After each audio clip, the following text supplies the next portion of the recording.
Usipelekee fulani, mpelekee Mungu, naye Mungu atawasumbua. Bwana asifiwe sana. Not you, si wewe. Amen. Mungu atamcommand kwa njia yake. Bwana asifiwe sana. Na hapo ndipo unakuta huyu ambaye amejua siri ya kumtafuta Mungu maadamu anapatikana, kumuita Bwana, kumuomba Bwana, haleluya, na kumpa mahitaji yake yote. Biblia inasema kazi yake ni kupumzika, maana Baba anafanya kazi. Anamshughulikia. Baba anamshughulikia. Mami ukienda, baba ukienda, uniletee kiatu. Uniletee nguo mpya. Si baba atalete? Ya. Na mahitaji imefika.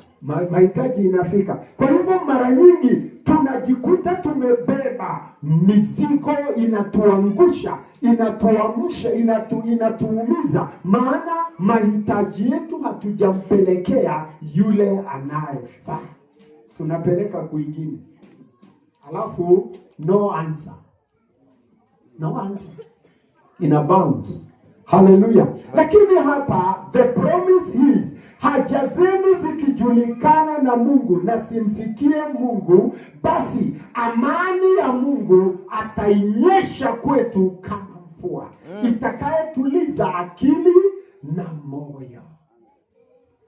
Hallelujah. Amen. Anza maombi. Na usiwe tu wa face moja ya maombi. Pitia face zote za maombi. Hiyo ndio kazi na majukumu tumepewa. Maana naye Baba ametuandalia meza. Kwa nini hatumsumbui?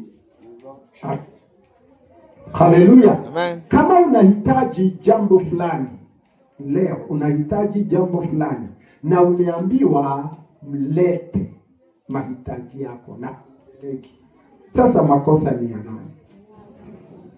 Kanisa, Baba anasema tuwe waombaji na tuwe waombezi na tumjulishe mahitaji yetu na atayatatua katika jina la Yesu Kristo. I'm just hitting here and there.